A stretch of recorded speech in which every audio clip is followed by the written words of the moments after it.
Hi, everyone, and a massive welcome to a very special episode here on InfoSec Live of Pragmatic Job Hunting with the legend, Jay Jay Davey. So if you're looking for your next role, you do not want to miss this. And as always, we're going to be live, obviously live, with the chance for you, our audience, to ask us any questions you like throughout. But before we begin, for those that are new to the channel, my name's Simon Linstead. I'm the founder of the InfoSec Live community. And by sharing stories and best practice over the last few months, it's led to over 10,000 hours of our content being watched on YouTube by you, our amazing subscribers. So a huge thank you for your engagement. And if you'd like to support the wider InfoSec Live community, including our brand new 8-week free workshop program, headed up by our amazing community director, Precious, or if you just want to buy me a cheeky decaf coffee, we do have a way that you can show your appreciation with 3 tiers of membership here on YouTube, allowing you to show your support in any way that you can. Just click that join button if you'd like to help. But whether you join or not, being here and engaging with our content is what really matters. And I can see loads of familiar faces in the chat and some new faces as well. And you may have noticed I've got my 18-year-old son, Sonny, dealing with the chat and dealing with the questions today. So if anything goes wrong there, you can point your finger at him. But all joking aside, Sonny, thank you so much for doing this. But look, you're here to find out about some pragmatic job hunting. Let's get stuck into it and bring JJ on.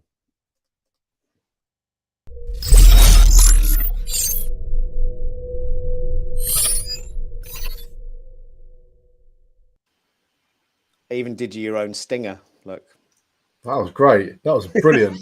I love that. I'm glad you're pleased. JJ, great to have you on. Great to be here as always. A complete inspiration to me for the last 2 years of being in the industry. And I think everyone watching will agree, a source of common sense, perhaps, out there and reality compared to some of the so-called influencers in the industry. But we can move on to that maybe a little bit later. But this is about, you've launched a book 2 weeks ago now about that. Yeah. I've read it. It's absolutely amazing. And I've brought you on here because I want you to share with people who haven't read this book why you've written it and what it's all about. So before we dig into that, while Sonny looks after the chat, because I can't do 2 things at once, I will come to questions if you drop them in as soon as we can. For those that don't know you, just a little bit of background, JJ, on how you've got to where you are now. Yes, a little bit of humble beginnings. I started off in the armed forces. That's where I kind of got my love and my feel for technology. Left there in 2017, moved into IT support. Absolutely hated IT support. Definitely wasn't the place where I wanted to be. So I found a local role as a SOC analyst. Had no cybersecurity experience at all. Had no qualifications. I just thought I can do that job. I'm just going to go apply it. Phoned them up and said, "Look, give me a chance. I'll see what I can do." They gave me the job. That for about a year. Then I found a role at a cruise line company, and I moved there, which was my favorite role to this date. And unfortunately, COVID came along and said, actually, you're not allowed that job. We've got to downsize the company to save money, so you're not allowed to be there anymore. So I found a role as a penetration tester, bit of a left field move for me. Did about 6 months as a penetration tester. So a bit of web application, a bit of pen testing stuff, a bit of infrastructure. Didn't really like it. The report writing got to me. As an avid dyslexic, report writing wasn't my favorite thing to do. So I moved on back to security operations. Spent another year at a company, getting promoted to a team lead, and then moved to Bridewell, where I just left today. You've probably seen on my LinkedIn. Went there as a SOC lead. Really enjoyed it there. Really great company to work for, and I'm currently looking into moving into a bigger role in the future. So I wasn't going to mention that today because I didn't know whether you wanted to bring that up or not. Are you in a position where you can say where you're going yet, or are we holding off for that for the moment?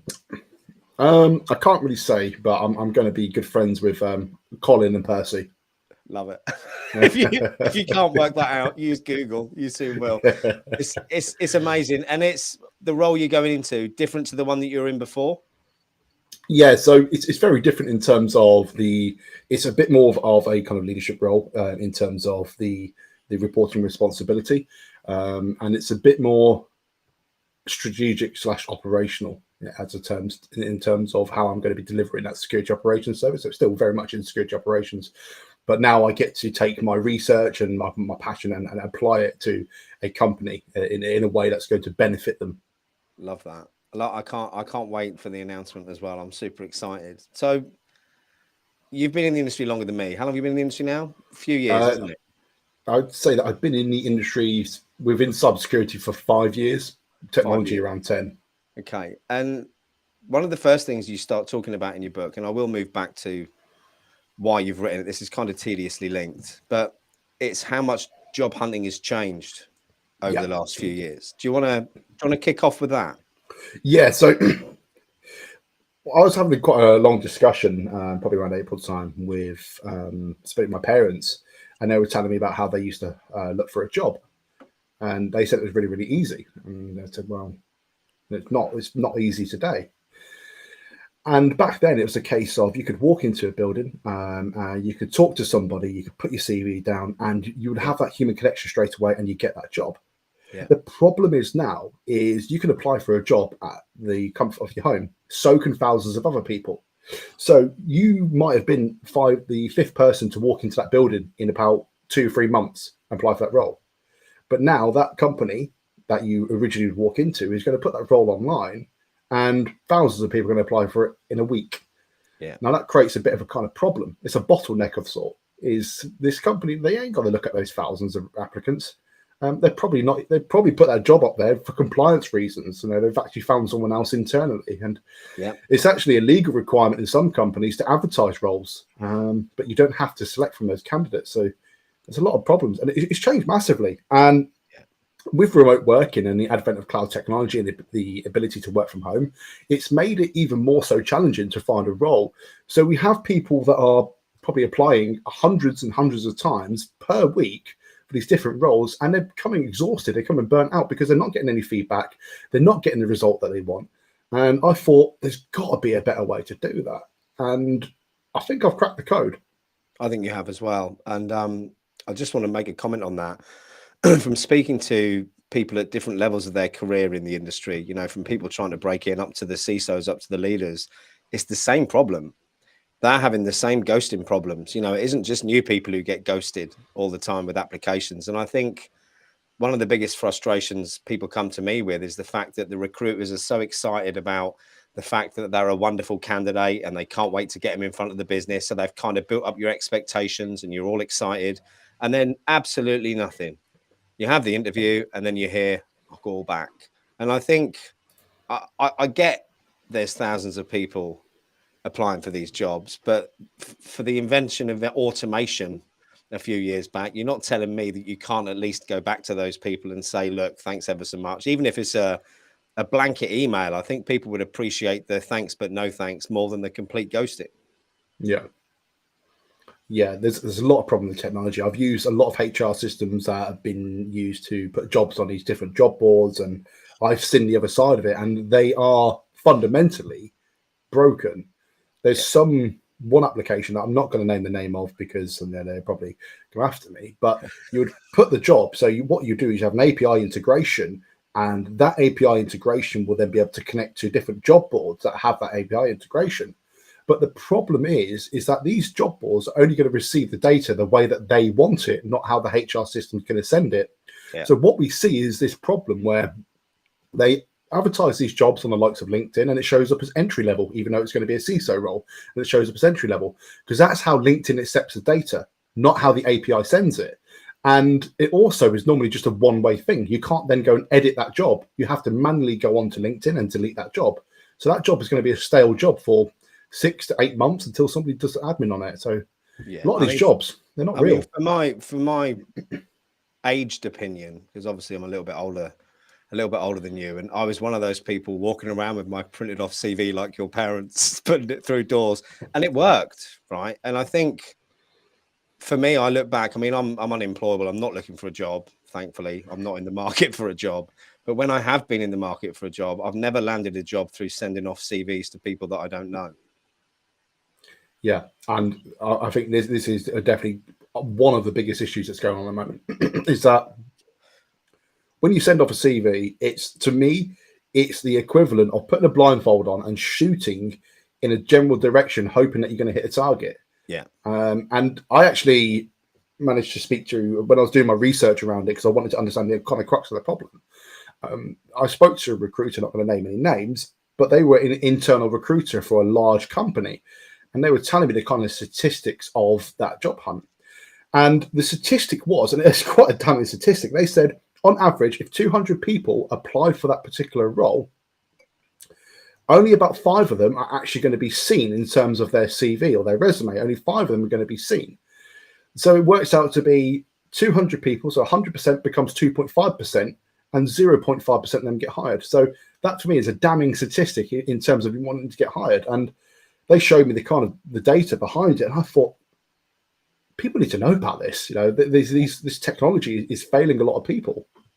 It is, and I think, I mean, Carrie, I can see you in the chat there, and we've arranged a call tomorrow. I know you're having a really, really tough time landing a job at the moment, and I know it's really easy for people to turn around and say this, but mindset, I think picking out bits from your book without sharing too much, JJ, one of the things I loved the most was about being in the right frame of mind and having the right mindset for the approach. Do you want to just touch on that without giving too much away? And while I do that, actually, I've got the link here if anyone does want to buy the book. So the reason I put the mindset in there is because I truly believe that if you have the right mindset, no matter what it is in life, it's going to become a bit more of a positive interaction. So, for example, if you're looking to go to the gym and lose weight, you don't want to go there unmotivated and, you know, low energy. You want to go there. That's why I don't go. That's why I don't go. You want to go there with a purpose, right? You want to have a kind of positive perspective that I can do this, I can change this, I believe in myself, as opposed to I'm just doing this for the sake of doing it without any kind of real purpose. So for me, having that kind of perception of what you want to do is something that's incredibly powerful. As I say often, there's a quote by Seneca, is we suffer more in imagination than we do in reality. We do create our own reality. 100%. And I absolutely love that quote, because think about when you go for an exam. When you go for an exam, the first thing that goes through your head is, I'm going to fail. I'm going to do really, really bad. What if I haven't studied enough? Or what if you have studied enough? What if you do really good? What if you pass? Yeah. We don't ever focus on the positives. We always focus straight on the negatives. And you then do the exam and you come out of it thinking, that wasn't that bad. But you don't learn from that. You just go, oh, my next exam, same thing. Anxious, anxiety goes through the roof, heart rate goes through the roof, adrenaline, and you go straight to the negatives. Yeah. If you can change your perspective and start going more to the positives and seeing the kind of positive in your obstacles that you have in front of you, it's going to change your perspective. And not just that, it's going to change the outcome, in my opinion. JJ, it changes your life. And this is one of the things that we've really had in common since we met, 18 months ago or whenever it was. I mean, I'm not going to dwell on my backstory, but I've achieved an awful lot in my life. I suppose people's idea of success when my head was in the right place. And I've also destroyed all of it within the space of about 18 months, made myself bankrupt, in a complete hole, and my family eating out of food banks. And do you know what? No one's fault apart from mine. And it's all about the internalization of those thoughts. And whatever you end up thinking and behaving like, it becomes a self-fulfilling prophecy. As you just said, if you go into an exam stressing about stuff and thinking about the negative, guess what? That shit gets attracted to you. I've got no idea how it works. I think it's just like magic is the way I'm going with it, but it works. I think so. I was listening to a podcast, and it's an analogy that I use quite often now. Is sometimes we're the director of our own play, and we're trying to create a character for an audience to watch. Yeah. And we try to change our actions based on the environment and people's opinions, and with that, we try to play up to what they want. Where in reality, the real person that we want to be is sitting in a director's chair behind the scenes, making this kind of character do what they want. And sometimes that character is going to be guided by the environment that they're in. If the audience is very, very negative and the environment you're in is negative, that person, that character is going to start to do negative things. You are the victim of your own environment that you create.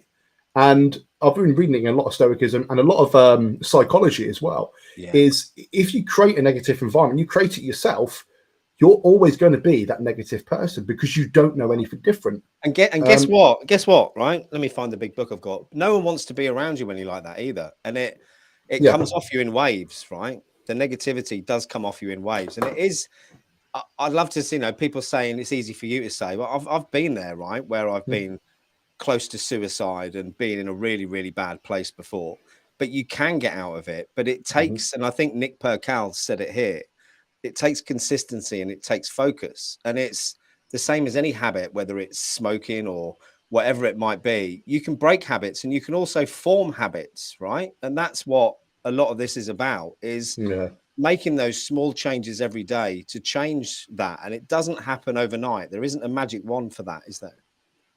No, and for me, I've been in that position where, you know, I've been on the edge of suicide, and for me, it was like I came to the realization that I created this situation that I am in, and if I created it, then surely I can destroy it and I can create a better situation. And it wasn't until like years of therapy did I come to the realization that a lot of this is my fault. It's the taking ownership part's super tough though, right? Because we're also good at deflecting it and, oh, it was this, it was the firm I was working for, or these people did this. And it's nothing to do with other people's actions. It's how you process and how you react to situations that's super important. If you want to know, I don't know if you've read that one. I tried to read all of that when I was kind of going through this. Yeah, that looks like a good one. It's mirrored though, so I can't read it. It's the 12 Rules of Life by Jordan Peterson. Rules of Life. Let's not sell other people's books here. We're meant to be selling yours. Look, actually, while we're on that, should have mentioned it at the start. I'm going to buy 5 copies of JJ's book straight after this live stream and give them away to the 5 best questions, because I honestly think this book could make a real impact. If you take it on board, you listen to it and you kind of take the actions on board and actually do something about it, I really, really think it can make a difference. So drop those questions in the chat. Yeah. I think what'd be interesting to talk about is actually how the idea actually came about of writing the book. So I've been mentoring people for a long time, and I had this person come up to me, and they were in a perpetual state of worry and kind of self-doubt. And they said to me, look, I've been applying since January and I've not managed to get a job yet. And this is around April time. So I said to them, like, look, can I help you? And they said, yes, you can help me. And I said, right, okay. What I need you to do is stop applying for jobs. And they were like, what? I said, yeah. I was like, stop applying for jobs. But instead, let me coach you in how to approach the job market. So I coached them for a couple of weeks. And it was radio silence for about a week or so. And they turned around to me and said, I've got 3 interviews lined up next week. These are the first interviews that I've had this year. And I thought to myself, that can't be a fluke, surely. So I kind of dismissed it. But I was also coaching another person at the same time. And they said to me the same kind of thing, is that they've got interviews, and said that, you know, what's happening is incredibly powerful. So I was like, there's something here. Now I've stumbled across something. So I thought, right, I need to document all this stuff that I've been, you know, I'm looking at the whiteboards that I showed them, because I do in my mentoring sessions, I use a lot of whiteboards. So I was going back over the whiteboards and I was trying to see kind of the cross relations between what I was saying to people and what was working. And I was getting their feedback saying, you know, what was working for you? And they say, you know, this was working, this wasn't working. And I thought, okay, right, I need to kind of document this. I need to write this down. So I took 4 people for a trial period, and I thought, what I'm going to do is I'm going to make sure that they apply these kind of job hunting principles that I'm going to teach them, and see if it gives them a better kind of approach to the job. Now, job hunting. Now, 3 of them are now employed in security. One of them is still looking for a job, but is getting interviews almost weekly. So we're currently working on some interview stuff, and it's completely changed their perspectives on the job market. And don't get me wrong, it's not as simple as networking, which a lot of people say. People say, oh yeah, just networking. And I think if you go tell someone how to get a job and that's networking, I'll say, well, you're doing that person disservice. You're completely lying to them. Yeah. And like, you know, you can say, so here's a big fact. I have a lot of followers on LinkedIn. I still struggled at one point to get a job. Yeah. So that says to me that networking absolutely does not work. Now, I might know people that know people, but at the same time, it doesn't give me the rights to a job. It doesn't say that I could do it. And neither do followers, right? And I know you and I agree on this. And I never see you shouting about your follower count, and you've got shed loads of followers. And it does make a difference. However, it's the quality and the depth of those relationships that really make the difference. And it isn't the fact that, oh, I've got another 200 followers today. It means absolutely all. What means something is one conversation you've had with someone, one meaningful conversation you've had with someone that day is worth more than any of those followers. That's my age-old opinion. Yeah, I mean, exactly. I could have said it really better myself. The quality of connections is what matters. And for me, the big element of it is trust. You may know all these people, but do they trust you enough to recommend you? Do they trust you enough to maybe give you an opportunity in their own company to do something that could potentially lose them money? Hiring is a game of risk. Whether people like it or not, it's a game of risk. There's pure risk and opportunity risk when it comes to hiring someone. The pure risk is this person, it costs you money and you could potentially lose money by hiring this person. The opportunity risk is this person could make your business more effective and make you more competitive in the market. They've got to make that decision based on 3 hours of interviews and a piece of paper that talks about your skills using abstract terminology, saying you're a good team worker with no actual evidence to say that you are. And all of a sudden, you think that you're kind of destined for a job. It's like, well, you need to look at the business. The business that's hiring you, they make the decision. If you can't absolutely convince them to why you're going to be a good hire, they're not even going to entertain the fact of you being in an interview. No, I completely agree. And I know we said, networking isn't the way, but like you said, it's the intentional networking, isn't it? And I'm trying to find the quote from you, Sonny, actually. And I know this shouldn't be the Sonny show, but he is my son and he is in the background. He's just landed a job, 7,000 or 8,000 applicants, I think there were, Sonny, for a apprentice cybersecurity analyst at Aviva here in the UK. And by the way, I haven't had any involvement in him getting this job. This is all off his own back. I don't have any connections at Aviva. I want to get that across before people start jumping to conclusions. But he was fortunate enough to have his work placement at school there. And he spent his time networking with the right people. So he met the CISO. He went and met the CISO, talked to him about a project, went and met different people in different departments. And so much so, when it got to the stage, I don't know if I should say this online, but I will, Sonny. Hopefully they won't take the job away from you. The chap who ran the department where he was doing his work placement gave him lots of hints and tips on how to approach the group interview and the single stage of the interview. And I think, again, that networking with intent is definitely worth spending your time doing. We've got some questions. Do you mind if I bring them up? Let's do it. Let's go. Let me move you to the top so you don't cut your head off. Here we go. Right, who we got? Nick Percal, great to see you, my friend, and great to see you succeeding in your career as well. Lots has changed for you in the past 2 years since we met, and it's awesome. JJ, what strategy do you use to stay on track when it comes to your mindset and you see yourself straying off course? And what things do you do to build those habits to keep the mindset you want? Great question. Very simple. Block out time for introspection and reflection on what you're doing and ask yourself critical questions. Is what I'm doing currently worthwhile? I.e., is it aligned towards my goal and where I want to go? Yeah. Understand what your higher purpose is and understand whether the things that you're doing and investing in is working towards a higher purpose. And you need to be ruthless with cutting away time sinks. If something is not worth your time, get rid of it. If somebody is having a toxic relationship, get with them. If you can control elements in your environment, absolutely do so. It's paramount to protect your mindset. If you feel yourself slipping, and a lot of people with good levels of self-awareness have that ability to understand whether they're slipping or not. But if you find yourself slipping, then make sure that you can, understand that, but not just understand it, but give yourself the time to repair, reground yourself. Go outside, take your shoes off, barefoot on the ground, close your eyes, get your mindset back, look up for 15 seconds, and I guarantee your energy levels go back up and you start having more logical thought. What you shouldn't do, and what a lot of people do, is they think, grind set, I'm going to go through this and I'm just going to keep on going. Because what happens is you start to create bad habits. And once those bad habits take over, that's when you start building up that pressure cooker of stress, pressure cooker of bad emotions that eventually just erupt to the point where you cannot take it anymore and you just implode. You do. And a couple of things I want to draw out of that. One, and I am going to sound like an old man here, the nature thing, I can't even talk about highly enough how much nature's kind of brought me back from where I was a few years ago. We were fortunate enough to move out to an old farmhouse in the middle of nowhere, and spending time outside in nature was probably the biggest catalyst for change for me and puts things in perspective. And when we're in that grind mindset and we're busy all the time, we miss so much of the stuff that's actually going on now. And that brings me back to the point of being present rather than always worrying about what's happening in the future. Make sure you're mindful of what you're doing at the time. And as you said, it's easy to be a busy fool, right? I can be busy all day, but not get anything productive done. So it's having those awkward conversations with yourself to think, well, actually, is what I'm spending my time doing, is it actually worthwhile?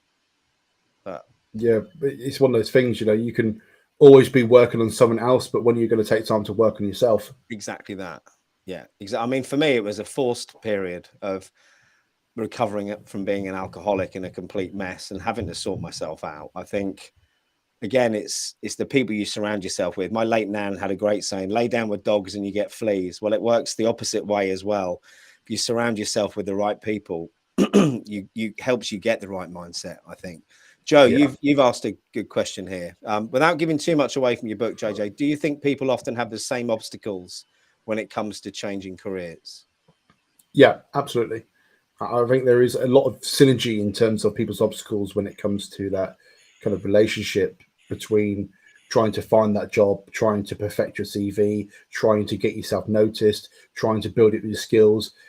And on that skills subject, I think that's a very kind of big obstacle that a lot of people have, is there's not a lot of clarity around what skills you need, what knowledge you need, what certifications you need. You just need 400 certifications, don't you? Isn't that right? Oh, God, I mean, this somebody, I can't remember who it was. It must have been a CISO, and they turned around and said, these are the top certifications you need in cybersecurity. Now, the problem with that statement, coming from a voice of authority in the industry, is that then becomes doctrine. That becomes accepted conventional wisdom.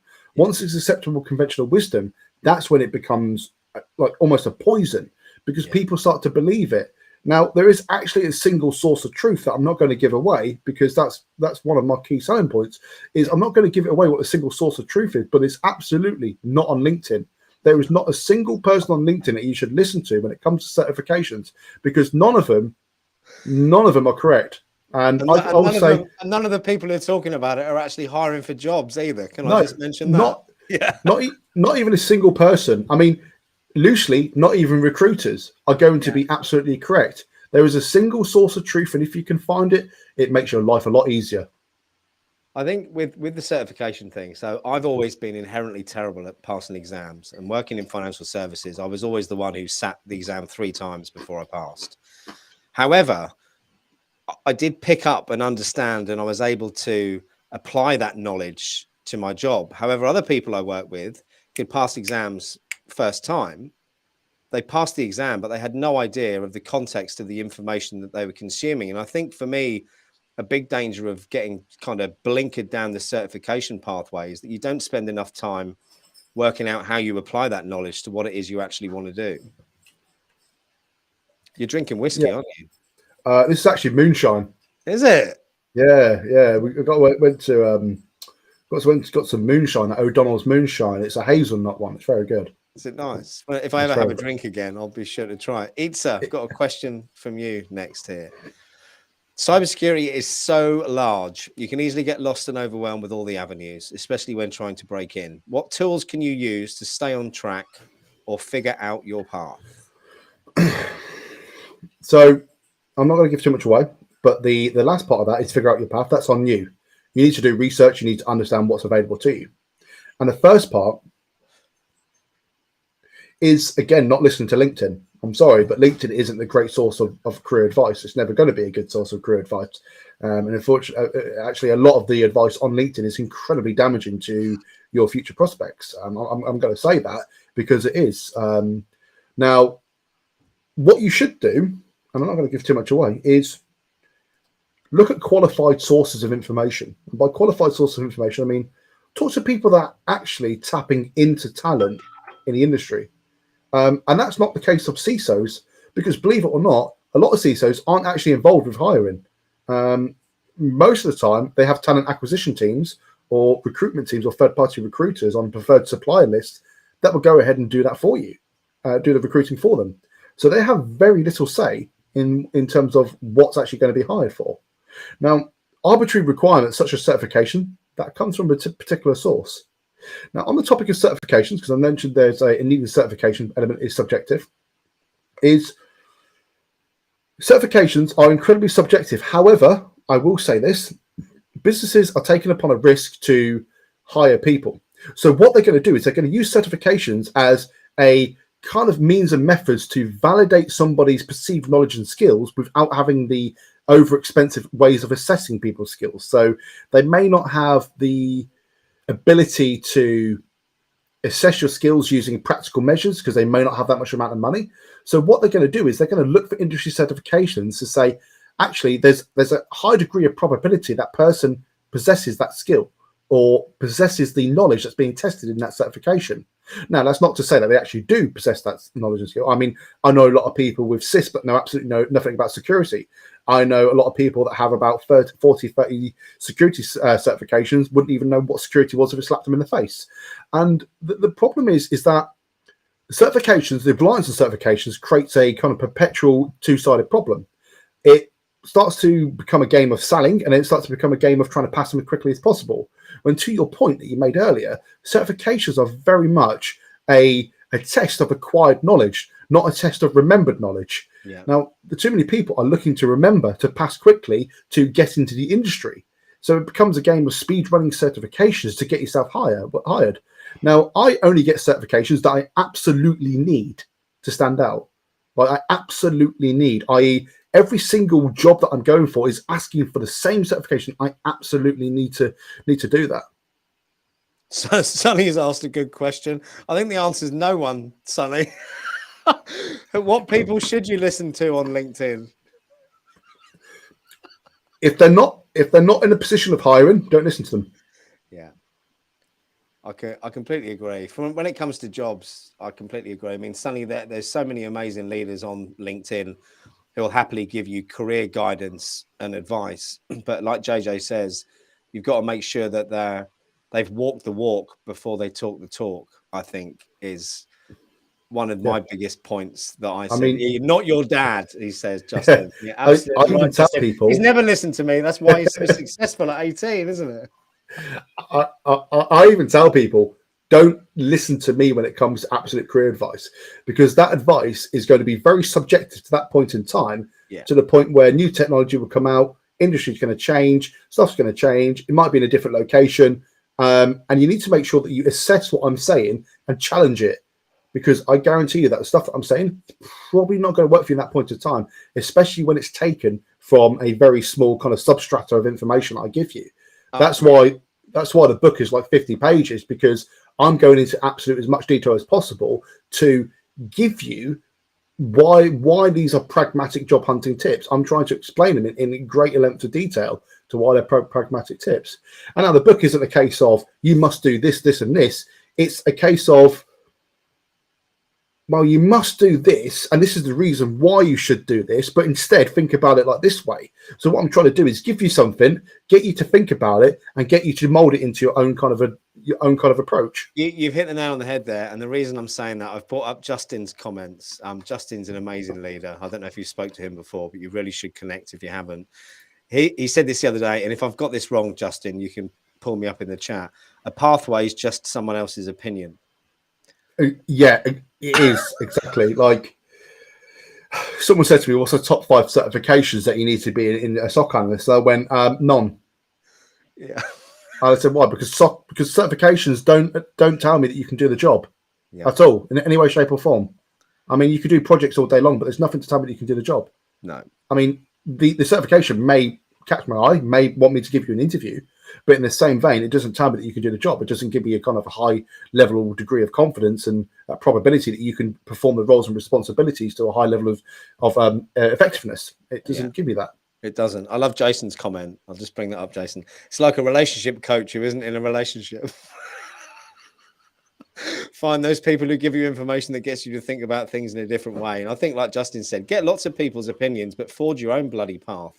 There isn't a pathway for everyone to just follow to break into cybersecurity or any industry, because we all bring with us so many different skill sets and experiences from before. And I think spending time to look at that is super important. I want to stick on this a little bit, because one thing we see a lot of on LinkedIn is it's all about personal branding, right?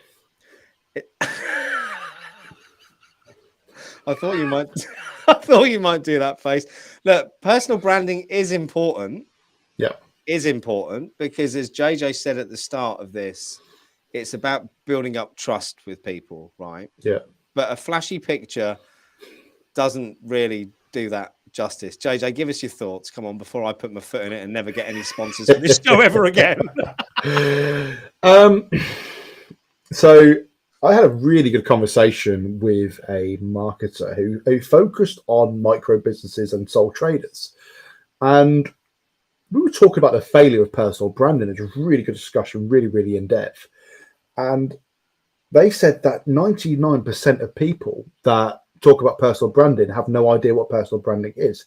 They believe that personal branding is posting on LinkedIn every day. That's a part of it, but at the same time, it's nothing to do with it.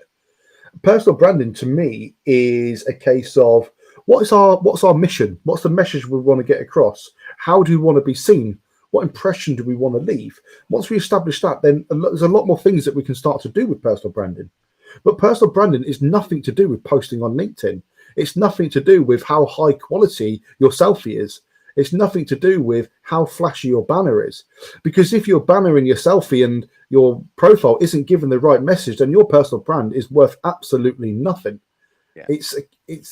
I see it all the time where people go, I'm building my personal brand. And I look at their profile and I went, well, your profile is ambiguous. I don't even know what you want to do. It's like me saying, I'm going to build my personal brand in healthcare. I said, yeah, okay, brilliant. What in healthcare? Healthcare. Okay, well, that's worthless. I absolutely know nothing about that. Because most of the time people look at your profile, especially hiring managers and talent acquisition, is they're going to be looking for the source of information straight up front. And if your personal brand isn't given that, it's not doing you any favors. No, you need to spell it out a little bit. You do. And suddenly that's how it is. It's the 10-second rule. If somebody looks at your profile for 10 seconds, what messages do they leave with? Yeah. Probably the wrong one on mine. You've made me think about changing mine, actually. Here's one. Kenneth Adams, how do you transition into a full-time security role, coming from someone who's got current security responsibilities in their current role? What advice would you have for him? Emphasize on your current skills, your current responsibilities. Emphasize on what makes you the better kind of professional.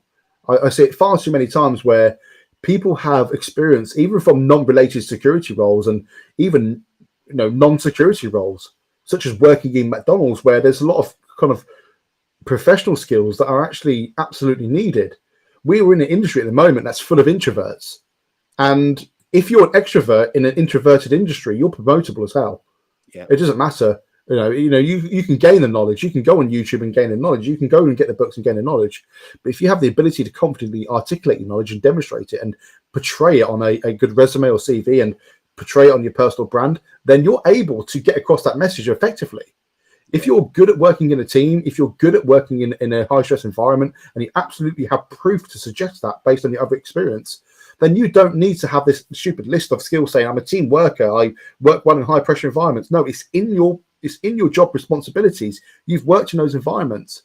And another thing is, a lot of people, when they talk about their job experiences, they don't elaborate. They don't tell them what they achieved. What did you do and what was the outcome? Yeah, they don't say that. Elaborate. Exactly. Businesses want to know that. Well, if you go for a manager role, the number one question you're going to get asked is, how big was your team that you managed previously? Have you had management experience? If you don't answer that in your kind of CV or resume, then there is nothing to kind of back up your claim. And I know you can lie on your CV and lie on your resume, but absolutely know that a lot of people can see through that. Yeah, Justin just said quantify and qualifying. Do you know what? I mean, Sonny's sitting in the background now, jumping up and down, because one of the biggest tips he got given for his final interview at Aviva was when they ask for have you ever done or have you ever done this, you say yes, and then you give the example afterwards. You quantify. Absolutely. Yeah, and I think that's where a lot of people fall down. And again, it's I just nearly knocked my laptop over. Some people are naturally more introverted than others. Yeah, but it doesn't mean you can't learn those skills enough to get through those interview situations. I'm going to do a shameless plug of my speaking coaches because I absolutely love them. Sure. But believe it or not, 3 years ago, I was introverted as hell. I probably wouldn't have done this ever. I couldn't speak. I was very bad at speaking, very bad at articulating. I was really bad in social situations. So I thought I'd change that. I found a YouTube channel called Charisma on Command, and their speaking academy was their Charisma Academy. I think it was $98 a month for 6 months, and it was absolutely worth everything. I went through their course, practiced it, and I became a much better speaker and more articulate. It improved my relationship socially. It improved my ability to communicate at work. It improved my ability to convey my message, and it's incredibly powerful.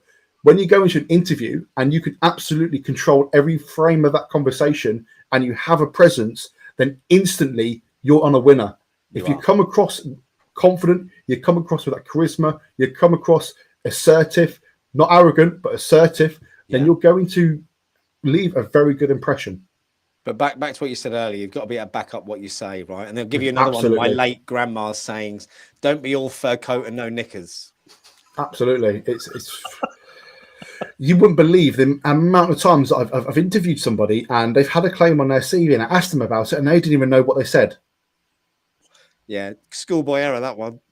I know, and I'm like, they went, "I've just copied a template." I went, I know. Brilliant. Yeah. I went, I This know. is honest.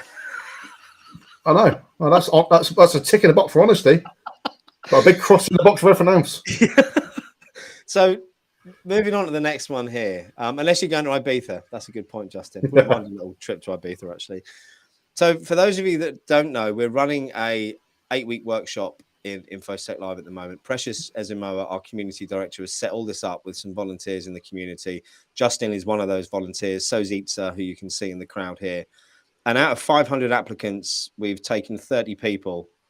The first week they met, I think they had 7 or 8 meetings with different people who work in different areas of the industry to give them a better idea of what pathways perhaps they'd want to go down. And they've now chosen offensive, defensive, or kind of a GRC pathway. And we've got Uma here is one of our cohort. And it's actually really, really exciting. I mean, in conversations with a few companies at the moment, and maybe a government entity as well that I can't say too much about, to get placements for these people at the end of it. Because if we can quantify and give a skills scorecard of what these people have learned and where they are, and they can demonstrate all these things over the course of 8 weeks, you're building up the social proof. And you've got that thing that you were alluding to earlier where, you know, for an employer, it's really difficult to go through all that noise to work out who to hire. So fingers crossed we're doing something right in the industry here. But Uma's question is, what advice have you got for new entrants like me into cybersecurity pathway? He's currently enrolled in our workshop and has selected the blue team to start with. How can they improve and excel to make a career out of it? I think you're doing all that already with the input you're giving, Uma, but I'll let JJ give his comments on that. Okay. There's a few ways to approach this, but I think the fundamentally most important way to do this is do not rush your foundations right now. That's the absolute biggest mistake you could make in your career. Yeah. So what you're going to be tempted to do is collect all of these different resources and put them into bookmarks on your browser, and you're going to start to want to do them. But you're not going to have any kind of logical order or logical progression route. Nothing's going to have cross-relational educational points of reference that's going to be interchangeable between course to course. So what I mean is, if you're studying networking, there's no point in going straight onto kind of offensive security and then going on to something like coding. It's got to have a logical path, a logical order. Now, you're probably going to ask a question to yourself, well, brilliant, that's fake, that's ambiguous. Where's that logical order come from? Now, that logical order is determined by the market that you're entering in terms of the geolocation of where you are and what SOC roles are looking for in terms of their roles and responsibility.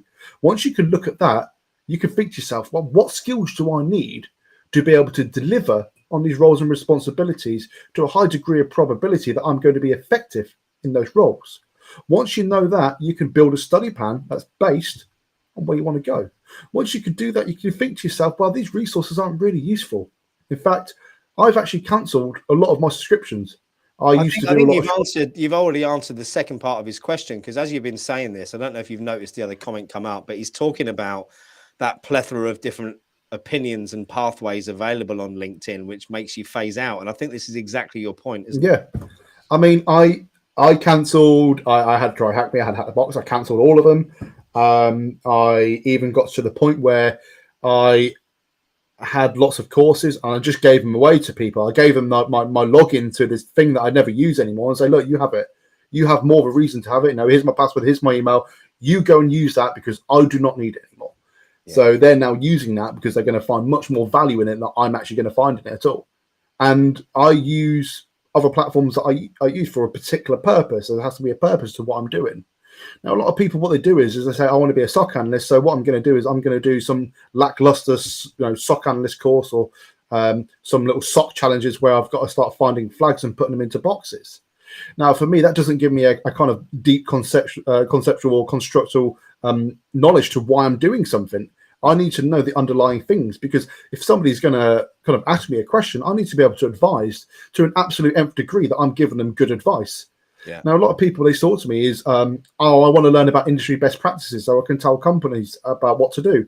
And I said, that is the most bizarre thing that I've ever heard anyone say, because your best practice is not another company's best practice in any way, shape, or form. That best practice needs to be that company's best practice, not the industry's best practice. Yeah. Because at the moment, what a lot of people are trying to do is they're trying to learn all this cybersecurity stuff and bend it to businesses. And what you should be doing is talking to the business, understanding their problems. Learn the business stuff first. Yeah. Understand them, and then say, actually, okay, I've got a really good grasp on your problems, because I'm not just listening to you to respond to your questions. I'm listening to you to understand. So now I know your problems. I can give you good advice based on my knowledge, as opposed to going, actually, you should close port 21 because that's insecure. It's like, you're making me think back to when I failed my OSCP. You see, I was one of these people who got carried away on Hack the Box, thought I was an amazing hacker, and then realized when I sat down for that 24-hour exam, I just went, because I didn't know any of it. I knew some techniques, I knew how to do stuff. Yeah. But I didn't know how it was working or why I was doing it. And I think that was the most expensive mistake of my career to date. I've done it before. I don't know if you know, but Josh Booman of Security Blue Team, the CEO of Security Blue Team, he messaged me about 3 years ago, and he said, "I've just released this course. It's got a 24-hour exam. Do you want to try it?" And I was going through it. I think I was the first person to get gold in it. It's called Blue Team Level 1. And it was a 24-hour exam. It's changed a little bit now, because back then we had to do a written report at the end, and it was horrendous. It was absolutely horrendous, because there's a lot of stuff that I didn't actually know at that point in my career, because I was very much winging it at that point in my career. I don't know how on earth I managed to get gold, but somehow I managed to get gold. But there was a case of, I was getting these tools, and I was like, right, I need to find some research papers. So I was on the Google Scholar trying to find research papers of how this tool works and trying to understand the underlying kind of premise and technology of it. And it was very much on the fly kind of learning, and that was exhausting. I do not recommend anyone to do that. No, I bet. Sorry, I'll try to do two things at once then. I was trying to respond to William. Hey, William, don't apologise for being late. Yeah, of course. It's available on YouTube. You can watch it again straight afterwards. Sonny made a good point earlier about, where is it? Here we go. I seem to find it easier to build relationships in real life. I find online harder for me, but will definitely do more online marketing, more online networking.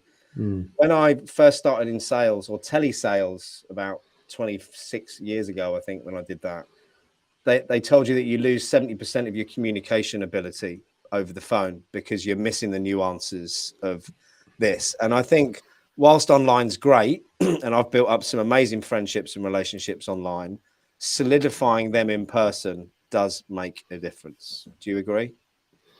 Absolutely. I mean, you're talking to the person that's always drunk at the end of conferences. But the thing is, the people that I was drunk with absolutely mattered. Yeah. I was drunk with like senior sales professionals, senior like CISOs, senior security architects. And at the end of the night, they've got their arm around me. We're singing drunk. And the next morning, I've got a banging hangover, and I've got an inbox of them going, "How are you feeling this morning?" I'm hot, mate. I'm absolutely ruined. But it's the start of something special. It's a good working relationship. And I'd just like to say, as a teetotaler, that you don't need alcohol to form those friendships and relationships, folks, but it sure does help.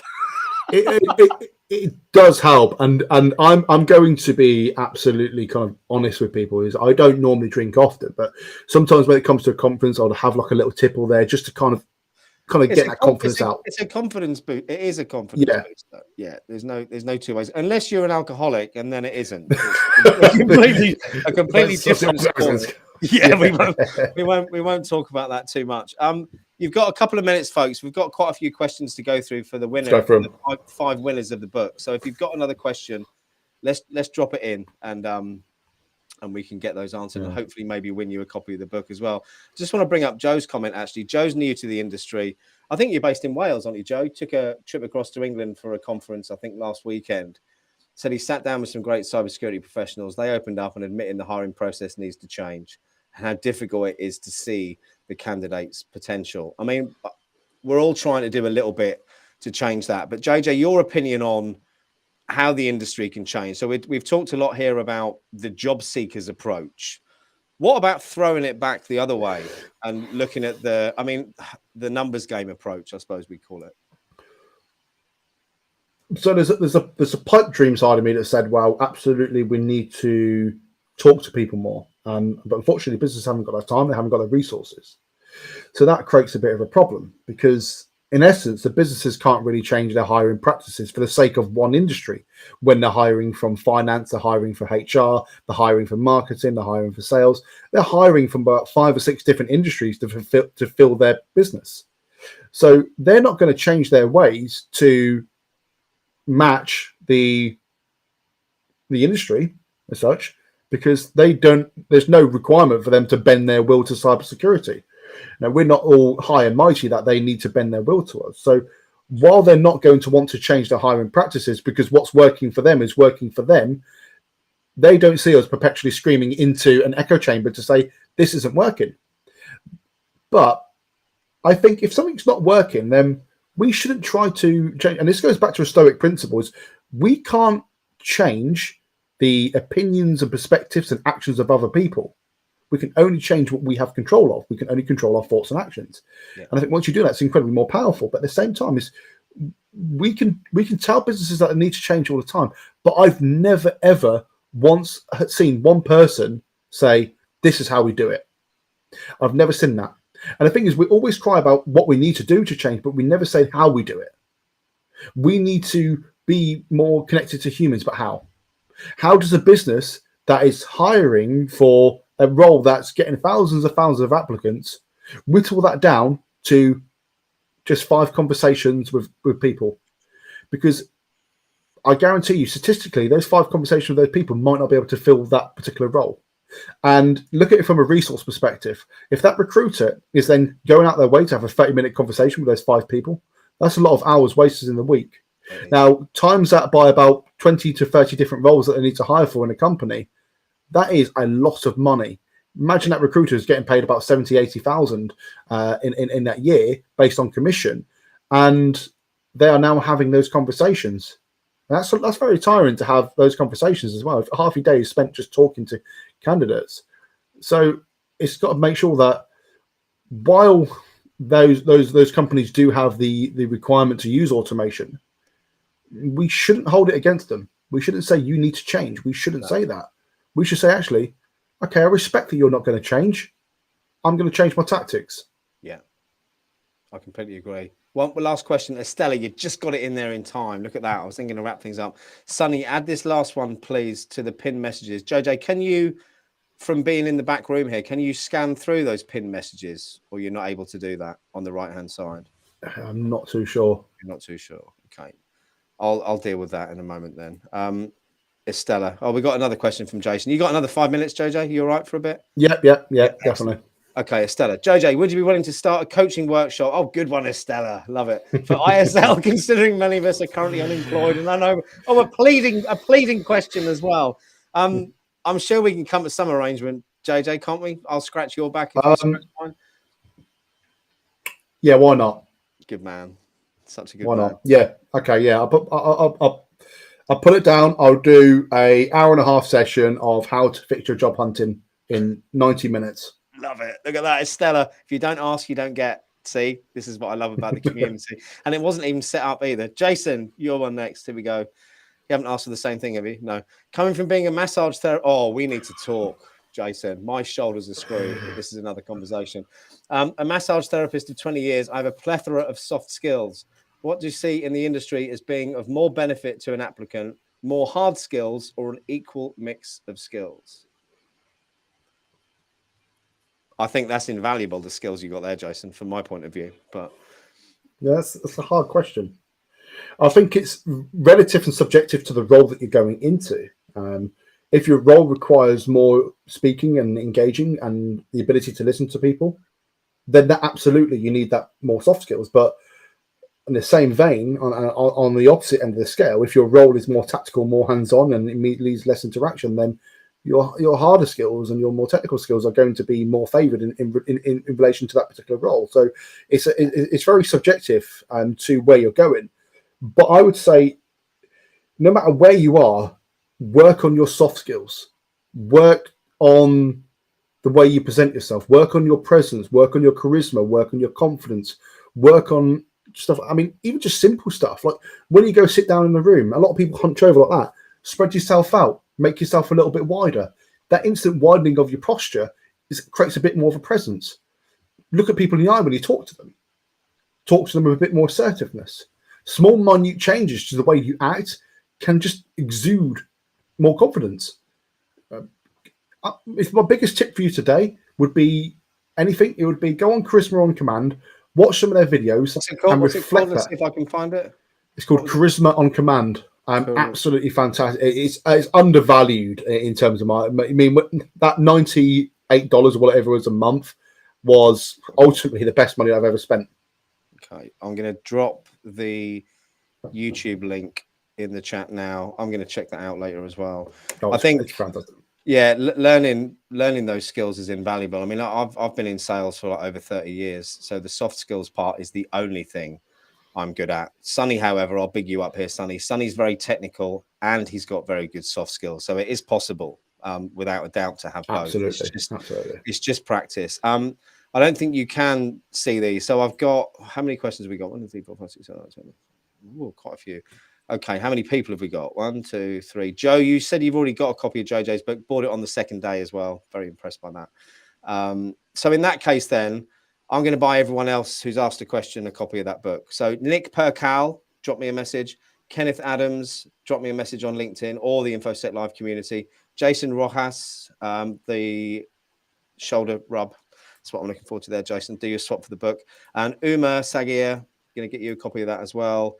Itza, copy for you. Joe, you would have had a copy, but you've already bought one. Nick Percal, said your name already. Estella Reyes, one coming for you as well. And Sonny, I think for your next job, you might have landed one at Aviva. We'll get you a copy as well. So if you all send me a direct message on LinkedIn, is there a way of me buying a few copies of these books, or how do we go about me doing this, JJ? What's the mechanics? I don't know that platform. Okay. Look, we talk about it offline. I mean, the easiest thing I can do is, if not, I can PayPal you all the money to buy the book yourselves. But I would rather buy you the book and send it on. But we can work that out, can't we? Yeah. Brilliant. JJ, thank you so much. Everyone in the chat, it's been fantastic. Sonny, thank you for all of your help, my friend. You are a very good son. Can't say you're my favorite because I've got 6, but you know, we're getting there. JJ, thank you. I hope the book continues to be such a massive success that it is already. If you haven't bought a copy, you can get it from, where's the caption?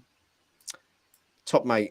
There it is at the bottom. Topmate.io/SecOps mentor. I think you can also book coaching sessions with you there as well, JJ, can't you? Yeah, so I do personalized coaching sessions. That does require a little bit of homework on your behalf. So there's quite a few questions that I need people to answer before they do in mentoring, but it's very subjective. I do decline people if I don't like their responses to the question, i.e. they're not giving me enough information, or it's kind of very kind of one-track minded. I do like people to do a bit of element of critical thinking when booking sessions with me. So you can book a session, but there may be an element that you could get denied based on your responses.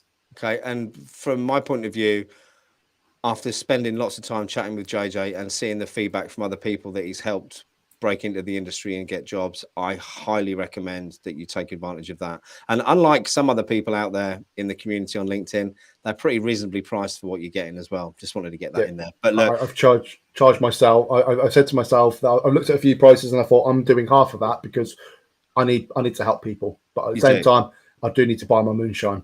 Of course you do. I'm looking forward to smelling that next time we meet. JJ, it's been amazing. Everyone, see you all next week. Have a great day. See you soon.